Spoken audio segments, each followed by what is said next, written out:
Na aula de hoje, nós vamos começar a abordar o diagrama de classes. Então, lembrando o que fizemos na aula passada, nós expandimos o diagrama de sequência de sistema e, no processo dessa expansão, identificamos classes de três tipos: classes de fronteira, de controle e de entidade. Só que aquelas classes estão vazias, né? Elas só têm um nome.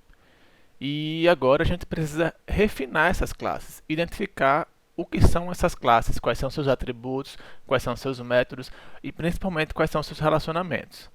Mas antes de entrar na modelagem de classes do nosso sistema, eu vou apresentar sintaxe e semântica do diagrama da UML. Então a gente vai fazer sempre um paralelo entre código e diagrama para garantir que todo mundo entende o que é que significa aquelas caixas, o que é que significa cada um daqueles símbolos e daquelas setas antes de fazer a modelagem no nosso projeto. E para abordar os elementos do diagrama de classes, eu dividi em 5 seções. Primeiro a gente vai ver o básico do básico do básico, depois o básico do básico, depois o básico, e então o essencial e o não básico não essencial. Eu dividi assim porque eu quero que vocês entendam que até o nível básico realmente são elementos que todo mundo tem que entender.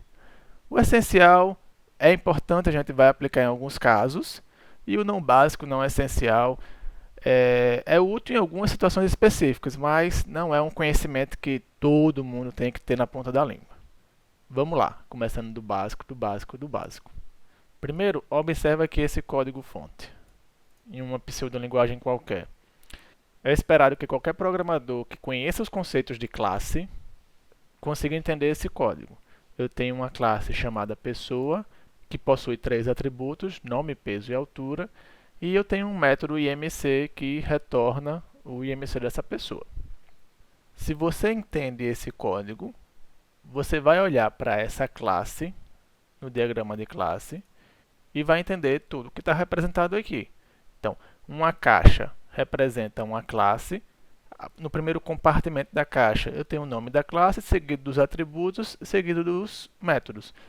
Aqui eu consigo representar o nome dos atributos com seus tipos, e eu tenho o nome dos métodos com seu tipo de retorno, e poderia também colocar parâmetros aqui dentro. Só que esse método em particular não recebe parâmetros, então ficou vazio.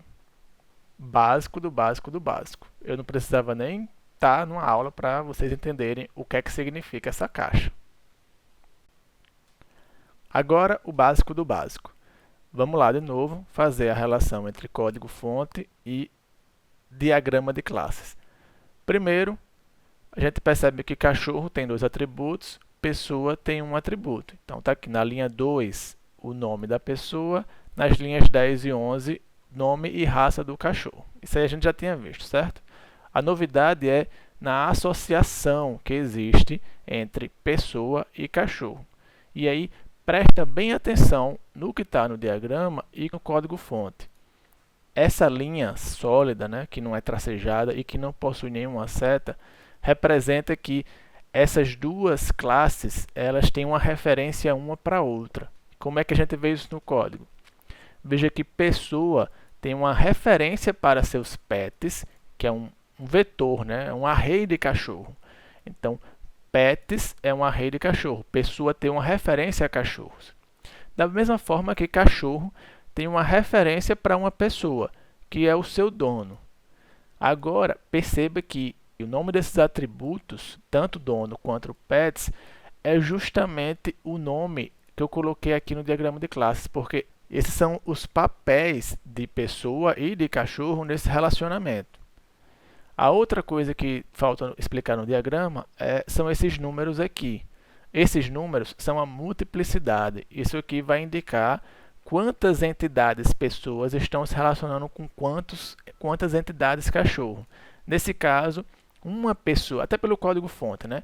A gente vê que uma pessoa ela pode ter vários pets. Então, como é que a gente lê isso aqui no diagrama? Ignore esse 1. A leitura deve ser feita assim. Cada pessoa está associada a 0 ou mais cachorros, que são seus pets. Ok? E cada cachorro está associado a uma pessoa, que é o seu dono. Então, quando a gente vai ler, a gente lê sempre a entidade que a gente está lendo e o lado oposto da associação. Então, quando a gente vai entender como é que a pessoa está se relacionando com o cachorro, a gente primeiro ignora, digamos, a parte próxima. Isso aqui, olha, veja que significa a mesma coisa. Cada pessoa está associada a 0 ou mais cachorros que são seus pets. Essa modelagem ela é equivalente a esse código-fonte. Voltando aqui no diagrama de classes, quando eu crio essa associação, quando eu coloco esse papel e essa multiplicidade, eu estou indicando que cachorro agora conhece uma pessoa, ele conhece o seu dono. Em relação à multiplicidade, eu tenho basicamente 6 tipos.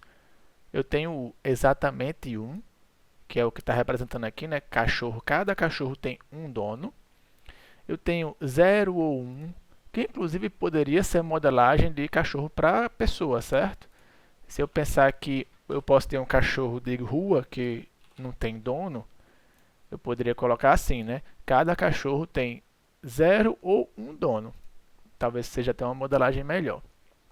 Outro tipo é o 0 ou mais, que é a relação de pessoa para cachorro. Uma pessoa tem 0 ou mais cachorros, tem 0 ou mais pets.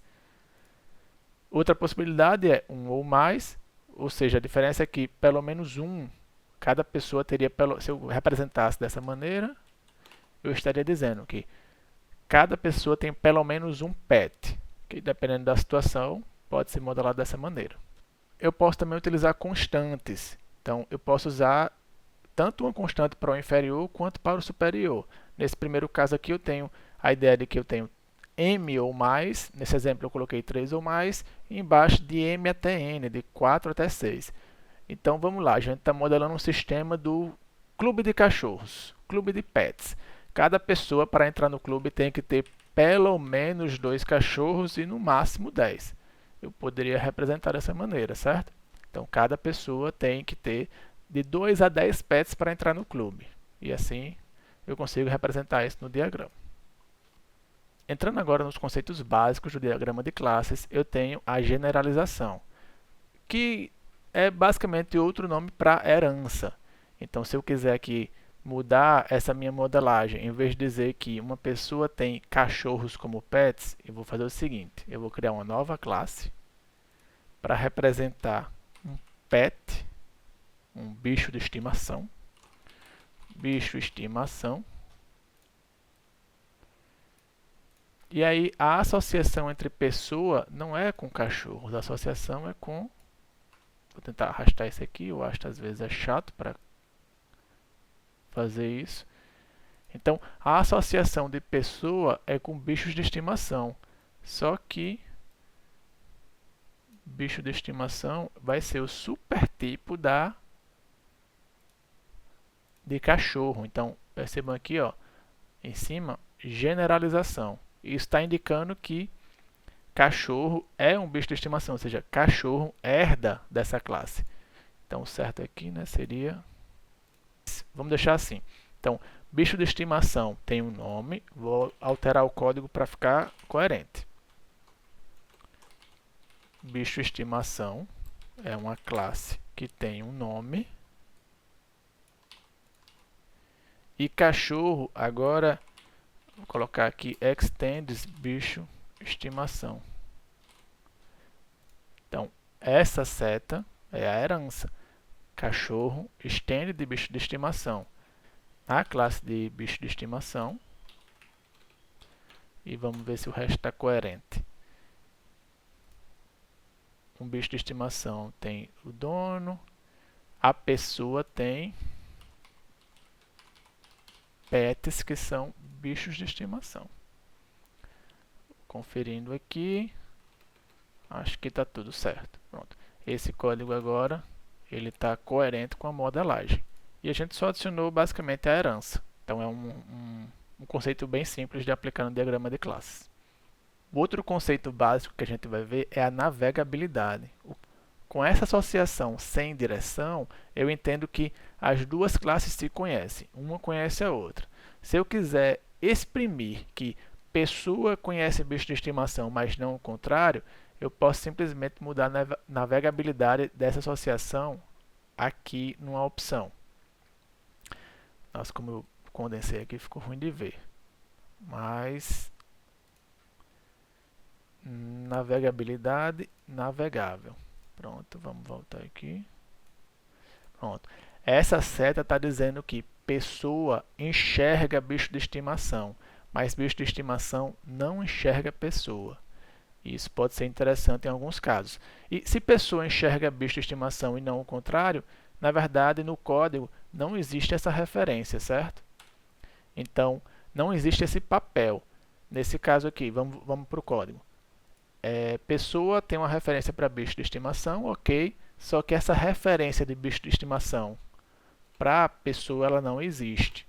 Então, com esse código aqui, a gente tem esse código agora, ele está fiel a essa modelagem.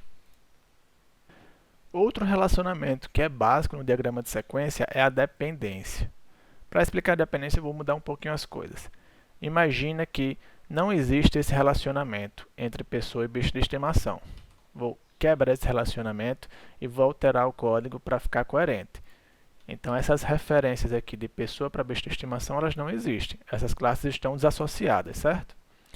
Sendo que a pessoa ela vai ter um método que é passear. Só que ela vai passear com quem? Ela tem que passear com um bicho de estimação, ou pelo menos com um cachorro.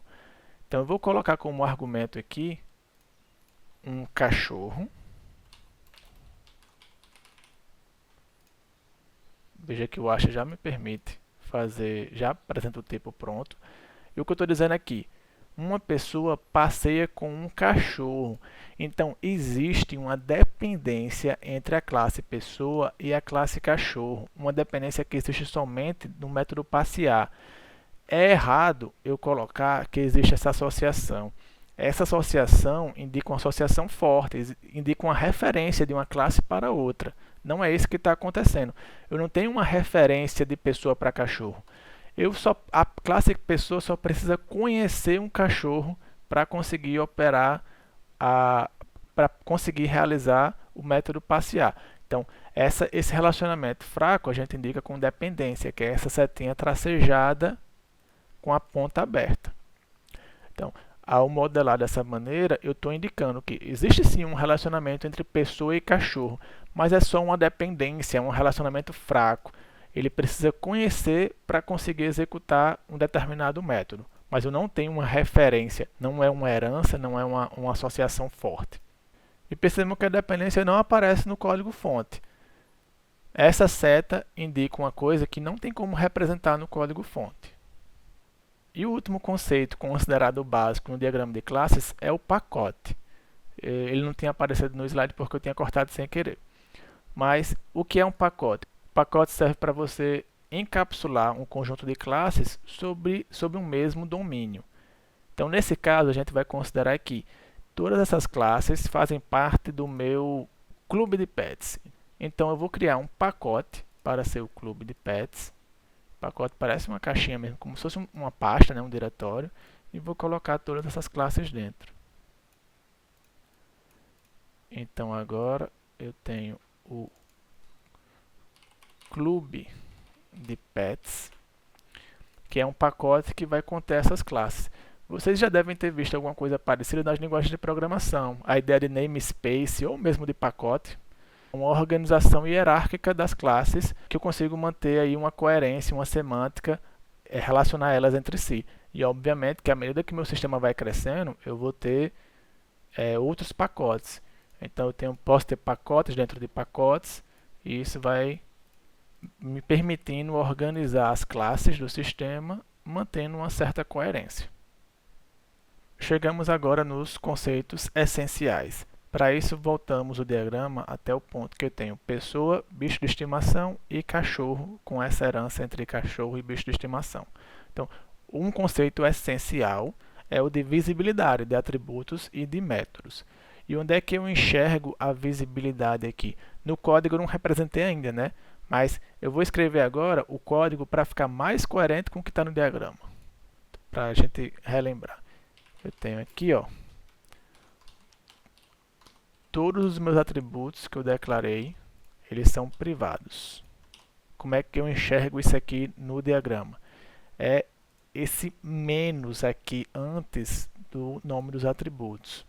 O menos significa que esse atributo é privado. Um mais significa que esse atributo é público. Então, nome em bicho de estimação, eu tenho isso aqui, é um atributo público. E eu também tenho a possibilidade de escrever protegido, que vai ser o jogo da velha.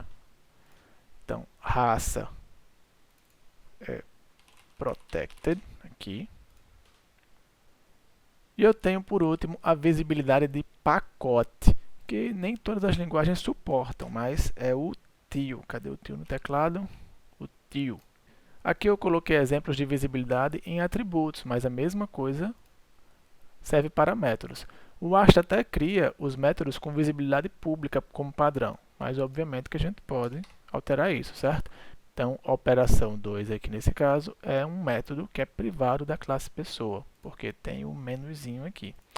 Por que eu coloquei esse conceito como essencial e não básico? Porque é comum isso não ser importante na fase de análise. Talvez na fase de projeto, alguns atributos ou alguns métodos seja importante definir a visibilidade.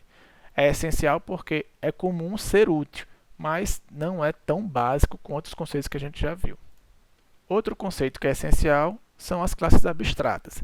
Se nesse exemplo aqui eu quiser dizer que bicho de estimação é abstrato, no código eu poderia, por exemplo, fazer assim. Abstract class bicho estimação. Como é que fica isso em um ML? Quando eu clico na classe, aparecem as opções avançadas aqui. Vejam que tem a opção Abstract, eu vou colocar para verdadeiro. O que é que muda no diagrama? Não sei nem se deu para ver, mas basicamente o nome da classe fica em itálico, certo? Então, o nome em itálico representa que essa classe ela é abstrata. E o último conceito essencial é o de interface. Tem a interface e tem um relacionamento das interfaces. A interface não tem uma sintaxe específica na UML.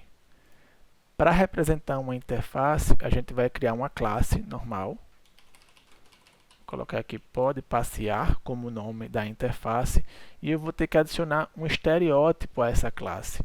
Com o botão direito, eu vou adicionar estereótipo. Vou criar aqui um método da interface. Veja que ele já aparece, inclusive, em itálico, dando a ideia de que esse método ele é abstrato, porque o Asta identifica que isso aqui é uma interface. Então, esse método ele é abstrato porque ele tem que ser implementado por alguma classe concreta.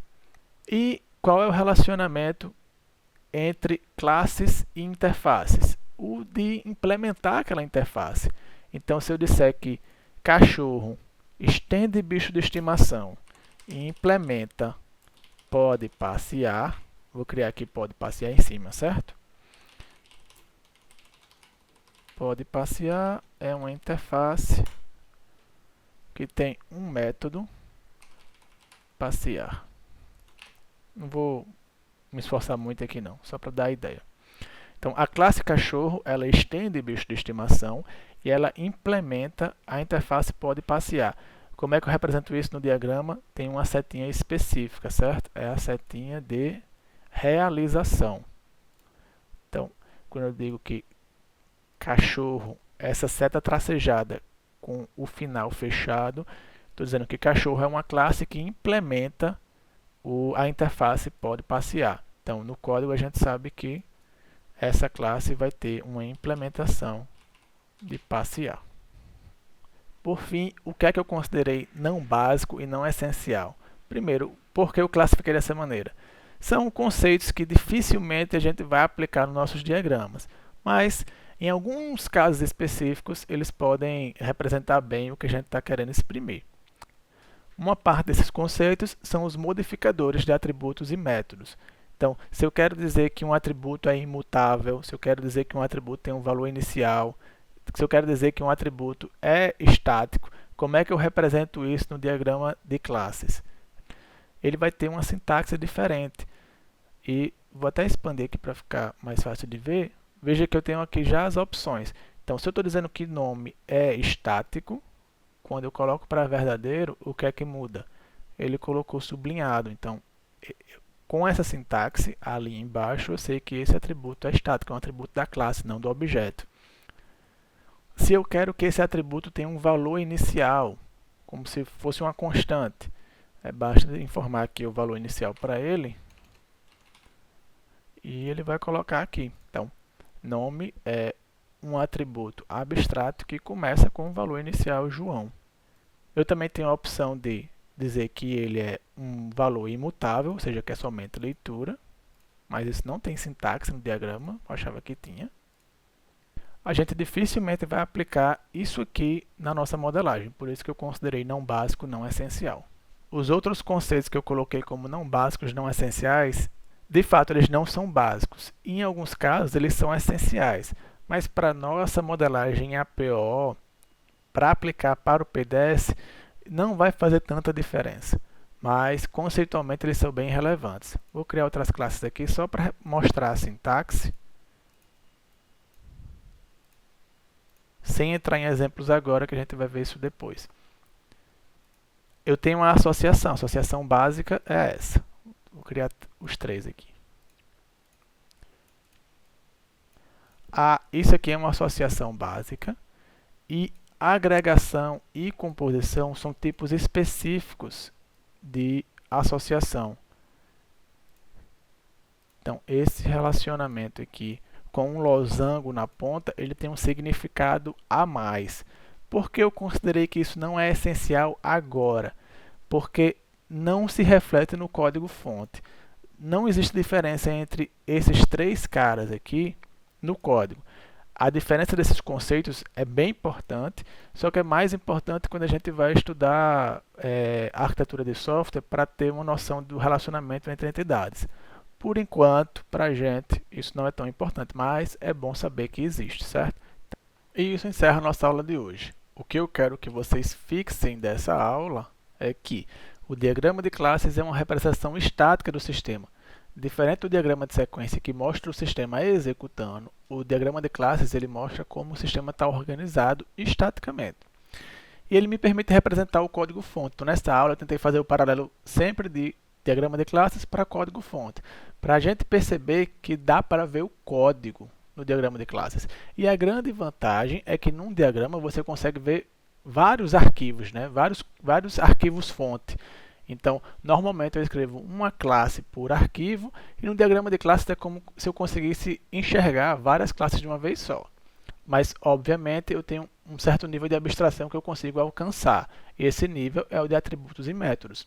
Então, eu consigo ver o atributo, seu tipo, eu consigo ver o método, seus parâmetros, seu retorno, mas eu não consigo enxergar dentro dos métodos.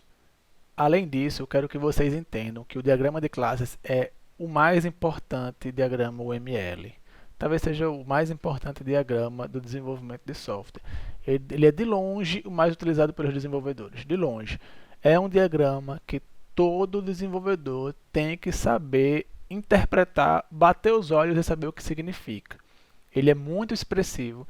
Essa característica de permitir ver o código como um todo, você sabe quais classes existem, em quais pacotes elas estão, quais pacotes se comunicam entre si. Então, é uma capacidade de abstrair, de entender o todo muito forte. Todo mundo tem que ver um diagrama de classes e entender o que é que está sendo comunicado ali. É isso, gente. Obrigado por assistir até o final. Até a próxima aula.